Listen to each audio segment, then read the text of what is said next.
I shot the judge, but did not shoot the deputy. Well, we all know the song, I shot the sheriff, but did not shoot the deputy. Well, in this case, the sheriff shot the judge, but did not shoot the deputy. Today, in part 2, we're going to talk about some things that you may not know about this case. This and a whole lot more on this episode of Charlie Crime Buster. Yep, it's what some people are calling, well, they're calling it the fastest minutes in podcasting. The views and opinions expressed in this presentation are solely those of the individuals interviewed or participating and do not represent those of city, county, state, or federal law enforcement agencies, nor sponsors and platforms of this presentation. Charlie Crime Buster, CharlieCrimeBuster.com, and PeacemakerNetwork.com are copyrights owned by Charlie Crime Buster. All individuals described or mentioned in the presentation should be considered innocent until found guilty in a court of law. This presentation contains subject matter such as violence and graphic descriptions which may not be suitable for all audiences. Listener and viewer discretion is advised. Well, hello and welcome to this episode of Charlie Crime Buster. Today, I shot the judge but did not shoot the deputy, part 2. We're going to talk about some things that you may not know about this case.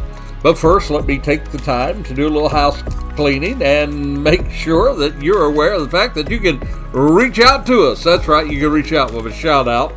You can reach me, Charlie Crimebuster, at gmail.com. That's Charlie Crimebuster at gmail.com. As we say every week, you can ask questions. You can make suggestions about other episodes, and you can also even lodge objections. You can disagree with the things that we say. It's a safe place, so just reach on out with a shout out. You might not want to do any of those. Maybe you want to just say, hey, Charlie. Feel free to do so. We'd love to hear from you. Every week we have brand new listeners. We love to hear from the new listeners and the seasoned listeners as well. Hey, I'd like to also take the opportunity to invite you to become a part of the program, become a part of the PeacemakerNetwork.com network. In other words, you can become a part of what we're doing to help the brave men and women who run toward danger instead of away from danger. Read all about that at PeacemakerNetwork.com. In fact, my friend, you can become a badge, BADGE supporter, and by that way, you not only support this podcast and help us, but you also help those brave men and women running toward danger. Yep, I'm talking about law enforcement, also talking about the military, and of course, those wonderful first responders that are always there for us in the time of our crisis. That's PeacemakerNetwork.com. Hey, we also would like to invite you to get caught up with a lot of the episodes that are out there. We've done a lot of episodes, hundreds really. And we'd like for you to just take an opportunity to look at what we've done. You can be a part of some of those past episodes. We have been right on I think we've been right on the very front of the crime family when we've been talking about these true crime events. You can read all about a ton of true crime events on the website. You can also just click and you can listen to the past podcasts. That is at CharlieCrimebuster.com. That's simple, right? CharlieCrimebuster.com. And hey, I would be doing you a disservice if I did not tell you about the new YouTube channel that Charlie Crime Buster has. We'd love for you to be a part of YouTube. Every week, James Buckland, our producer, and myself, we sit down and we talk about the episodes that we produce. And this will give you an opportunity to get inside our minds as we produce these episodes. Also give you an opportunity to find out some things that were not covered in the episodes. Some new stuff, some bonus stuff, if you please. Just go to YouTube, hashtag it Charlie Crimebuster, and you'll find us right there on the YouTube channel. All right, let me quickly summarize our housekeeping. Number 1, reach out with a shout-out, CharlieCrimebuster at gmail.com. Number 2, support the program. Learn about the Peacemaker Network. Go to PeacemakerNetwork.com. And 3, get caught up. Go to CharlieCrimebuster.com. There's our housekeeping. Thank you for bearing with us as we shared those things. Hey, we're going to make it easy for you. We'll just put a little link in the show notes. All you got to do is just click. Just click. Thank you for being on board the Charlie Crime Train today. All right, now let's get right back to our case. We're bringing to you today a fascinating story about a sheriff that shot a judge in southwest Kentucky. That's right, on September the 19th this year, 2024, is Sheriff Sean Mickey Steins. Well, he shot and killed District Judge Kevin Mullins, right inside the county courthouse, actually in the chambers. It was around 3 p.m. on that September the 19th that Sheriff Steins, he walked into the outer chambers of Mullins. He told the courthouse employees he needed to talk with Mullins privately. Now, this was even after he and Mullins had had lunch with a group of other people, and Mullins had reached over and said, "Do you still need to see me privately in the chambers?" He said, "Yes, I do." And the two then walked into the inner chambers of the judge's office, closed the door behind him. Several minutes later, shots were heard. Then Steins, well, he walked outside the courthouse, surrendered himself to the police. We can say without incident. Now, last week, we talked about some of the possible motives. After all, why would the sheriff shoot the judge? The judge whom he knew! And based on information given in the case, well, we now know, my friend, there are not a whole lot of things to find there in the media. It has been somewhat difficult to get such information. Hey, I'm going to tell you why that it has been so difficult as well. But here are some things that was revealed by the media that we want to go over today. We're going to take just a quick moment, review some of the motives that we mentioned last week. Then we're going to get down to some of the things that you may not know about this case. We do know that the sheriff and the judge had worked on a drug prevention plan together. Seems like it happened after maybe some of the local high school students, well, they got involved in some sort of tragic drug-impacted incident. Think about 5 students. Keep in mind the sheriff has a teenage daughter, so probably near to his heart. So the sheriff and the judge, well, they worked together to get treatment for some of these people. In fact, many of those on the low end of the spectrum who had been impacted by drugs, particularly meth there in the Appalachian Mountains. I remember as a law enforcement officer in the hills of Tennessee, it used to be that it was moonshine, then it was pot that was being grown all over the mountains, and then it turned into meth being manufactured in so-called personal meth labs.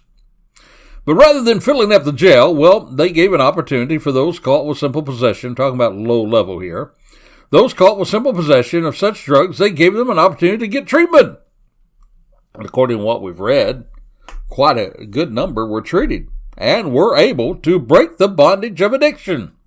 So the sheriff and the judge, they had worked together on this program, you see.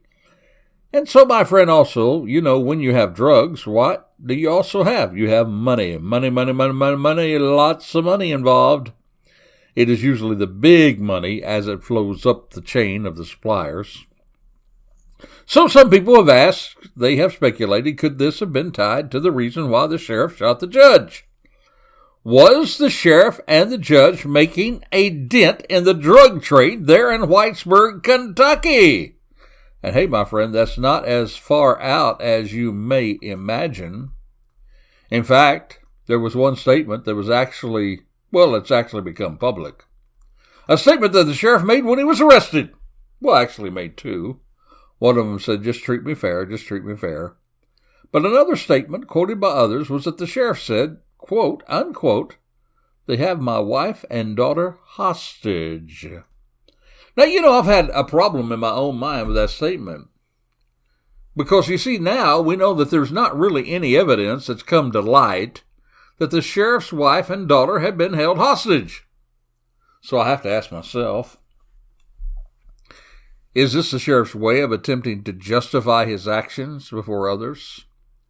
Was he saying that to hide the real motive and reason why he shot the judge?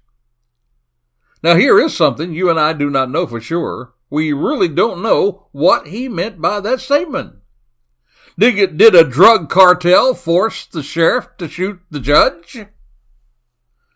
Well, as I said in the last episode, this is all about pure speculation. However, there is a more reasonable speculation to target for ye crime sleuths out there. Now, the next thing we heard about in the press about this, something that we did know that we heard, was the fact that the sheriff was being deposed in a lawsuit regarding the former deputy that he had fired. Thus, you now see why we have in our episode title, I shot the judge but did not shoot the deputy. You see, because this deputy truly disappointed the sheriff. Because this deputy had allegedly sexually abused a woman. In other words, he traded favors for sex to a lady who was an inmate on house arrest.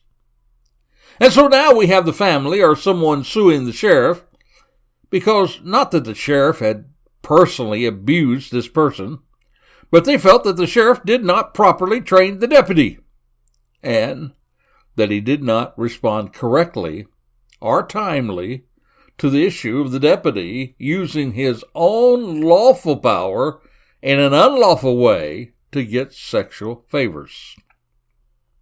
Now, we do know that the sheriff who shot the judge, he was showing signs of extreme stress during his deposition.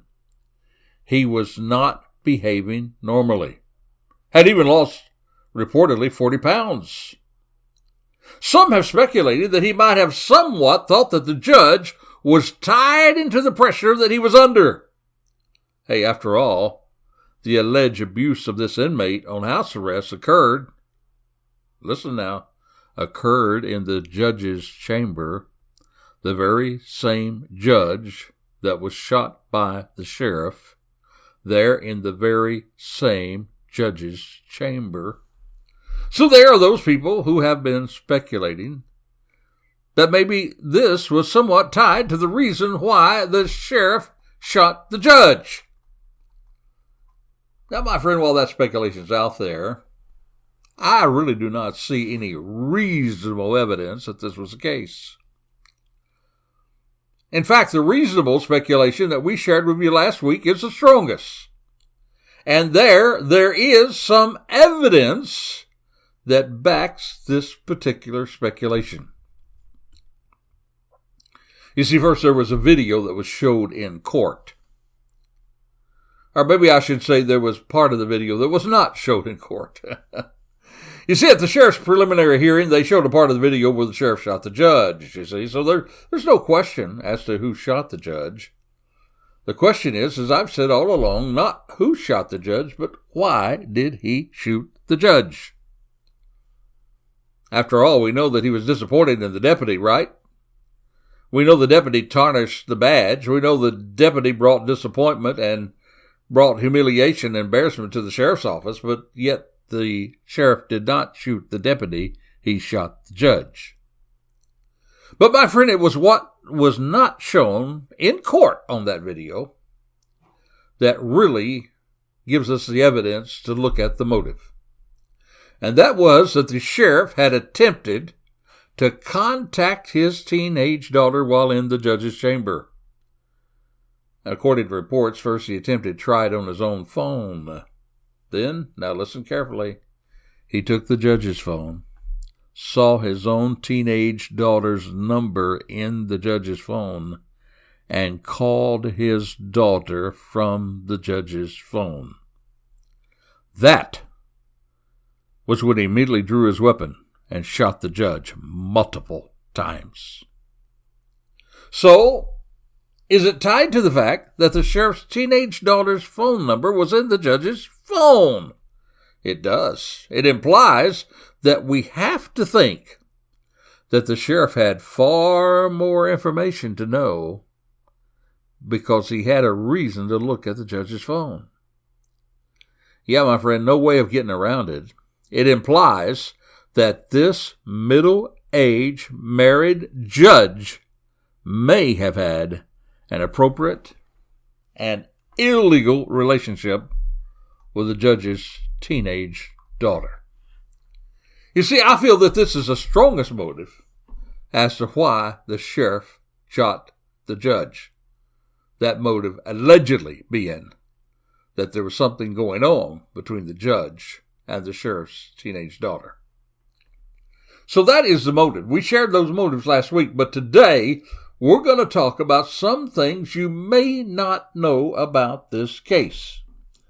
But before we do that, it's always time every week for us to lighten the load a little bit by sharing with you Charlie Crimebuster's Crazy Crook of the Week. Well, our crazy crook today has to do with a crazy crook who shot his own truck. Yep, you can't make it up. He shot his own truck. Yep, that's the Tesla Cybertruck. You know, that Cybertruck that was advertised as being able to withstand, well, just about anything, even the end of the world, including being shot at. Well, but today there's a video of a man testing out that theory, and it's going viral on social media. Because the crazy guy, you know why he's crazy in a moment, so hang on to it. I'll tie it together why I put him in the crazy crook column. This guy is clearly shocked and dismayed that shooting a gun at his own vehicle turned out to be a bad idea. And across the internet, we haven't stopped laughing since. This $100,000 truck, the $100,000 truck looks like a tank going down the road. Well, it has been making headlines, ever since it was released. You see, it's supposed to be a rugged off-roading vehicle. There are countless videos of people getting stuck in the hills and small amounts of mud, even holding parts of the new trucks together with duct tape. And in Seattle, a viral picture of it sitting alongside the road broken down. Yep, Cybertruck has become a photo op because a lot of people, they just love laughing at Elon Musk failures. But this one Cybertruck owner, that's crazy crook, was so confident in the car's ability to withstand a bullet, he recorded himself shooting at it with a gun. And then he freaked out. Yeah. Because the bullet in this bulletproof Cybertruck, it pierced right through the bumper. Hey, it does turn out now that I found out that a lot of other people have tried to test this. They found that there were sides of the vehicle that was bulletproof around certain handguns, but the giant glass windshield isn't, and neither are other parts of the car. So if you're in the middle of some kind of shootout, be sure you ask the roving gangs of thieves to only shoot your Cybertruck in a particular spot with a small caliber gun. Yeah, sure, they're going to listen to that, right? But today, it's about our crazy crook, because not just because he shot the truck and it pierced the bumper, but now listen to me, if it had actually been bulletproof, that bullet could have ricocheted, actually hit the shooter, causing him great bodily harm or even killing him. Yep, it could have ricocheted right back to him. And then he was also so crazy that not only did he shoot there and risk that ricocheting back to him, he literally threw his pistol to the ground. That pistol, my friend, also could have discharged and shot him. So this crazy guy, this crazy crook who decides to murder his own vehicle, shoots his own truck, doesn't realize if it had been bulletproof, it could have ricocheted back and shot him, then threw his gun to the ground that could have easily discharged and shot him. This indeed, my friend, is Charlie Crimebuster's Crazy Crook of the Week. Now let's talk about some things you may not know about the case where the sheriff shot the sheriff. Oh, the sheriff shot the sheriff. No, the sheriff shot the judge. But I guess I was still thinking about that crazy crook, right? The sheriff shot the judge, but he did not shoot the deputy. First, while I pointed out last week that the sheriff and the judge were close friends, after all, he had been the bailiff in the judge's court. That was even before the sheriff was elected and re-elected.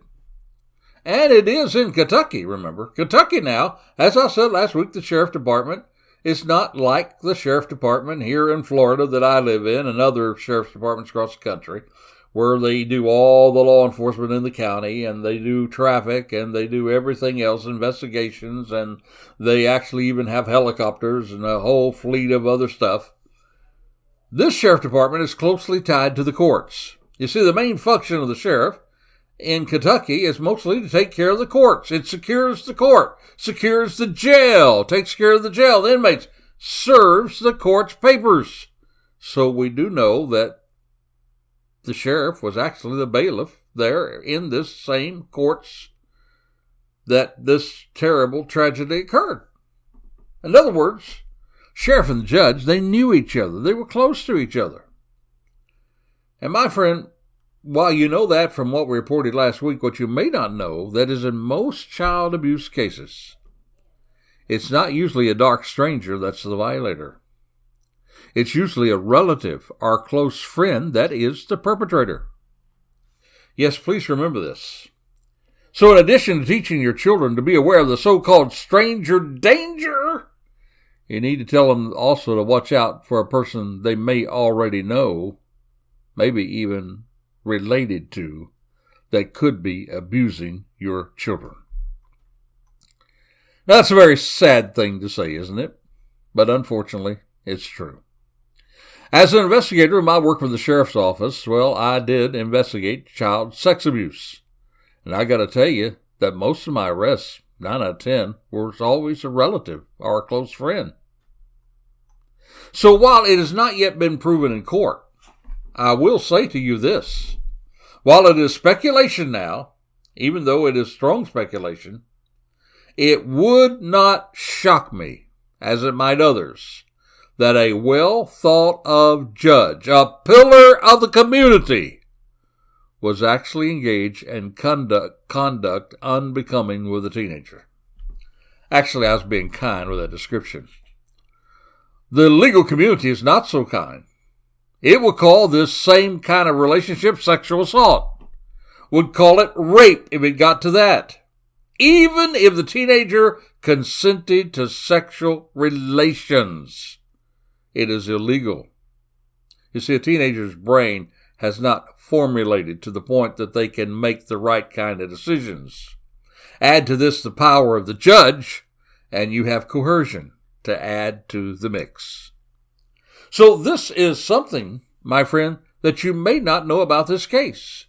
That it is often that person that is your friend. It is often that person that is a relative that's involved in bringing sexual abuse to people underage, children and teenagers. Now again, we're all in the area of allegations and speculations, but this speculation is based on evidence that will be presented to the court if this goes to trial. But now there's another thing you may not know about this case, and that is about the culture of the place where it occurred. This is in the Appalachian Mountains of Kentucky. Actually, there are actually 3 states very close together there, Kentucky, Virginia, and Tennessee.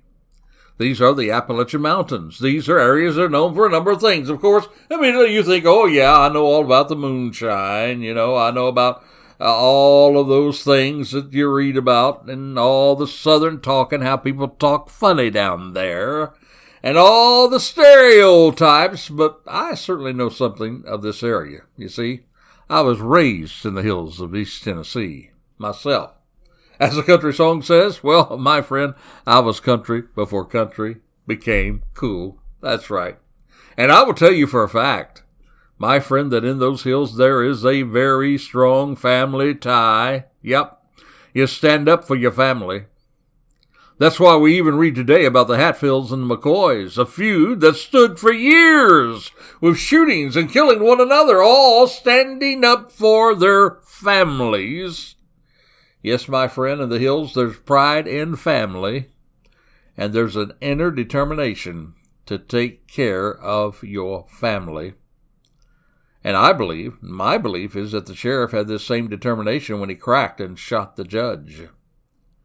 You see, it also says something about the culture of this place, not only in that it's strong family-oriented and that something like this could certainly set off somebody, but we also know that in these places, the folks there are used to keeping these kind of things close to their own vests, you see. That's why we're not getting a whole lot of information about this case. It is a sort of, we don't give in to the outsiders coming into our town and tearing it apart. Yet, my friend, a few bucks can buy a story in a lot of places, but it often takes a lot more than a few bucks to get someone to open up to a reporter or a journalist in these types of towns. Rest assured, there are some people who know a whole lot more about this case that are not talking about this case, you see. in this kind of culture, you hold those things to yourself. Now, there's a third thing you may not know about this case, and that ties right into the motive that I told you that I believe drove the sheriff to shoot the judge. You see, the attorney in the sheriff's preliminary hearing, here's what he said. He said the sheriff acted upon extremely disturbing news. In other words, he called it a crime of passion.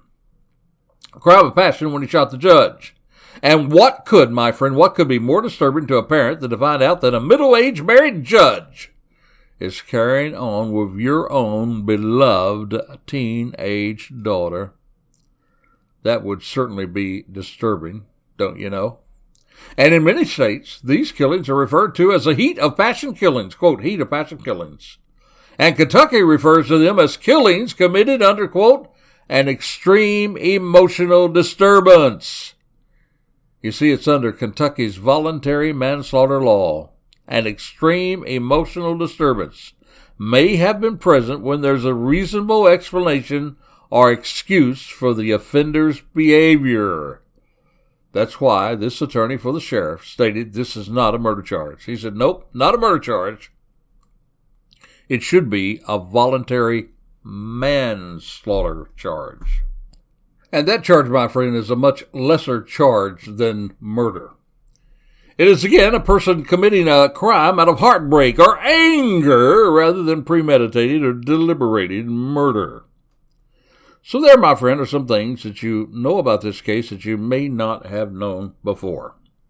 You know a little bit about the culture now. You know about the fact that a lot of times when these kind of crimes happen, it's not stranger danger. It's somebody you know, somebody close to you, a relative, a friend, as was the judge and the sheriff friends. Now, it is important, especially in this case, to once again state these are allegations. They have not been proven in a court of law at this point. It is an attempt to find some reason as why the sheriff shot the judge and he did not shoot the deputy. There are many important people who've talked about this judge in glowing terms, talked about his accomplishments, his tireless work in the community, the good things that he has done, and it is sad to see his life ended at the end of a sheriff's gun. However, if there was something going on between the judge and the sheriff's teenage daughter, then my friend, all the good that he had done, all the good deeds, it's canceled in a moment. And lives have been destroyed now if this did happen because of a lack of judgment on his part, an alleged lack of judgment. I guess we'll have to wait and see, won't we? Yep, we'll have to wait and see. Hey, by the way, let me invite you, please join James and I next week on our YouTube channel. We'll drop it in the middle of the week. It's when we talk about the time to discuss this episode of Charlie Crime Buster. We'll give you a few more things about what we're talking about today. All you got to do is go to YouTube. Hey, hashtag it, Charlie Crime Buster. We've already talked about the first episode. If you missed that first episode, you want to hear us talk about that? Again, go to YouTube, hashtag it, Charlie Crime Buster.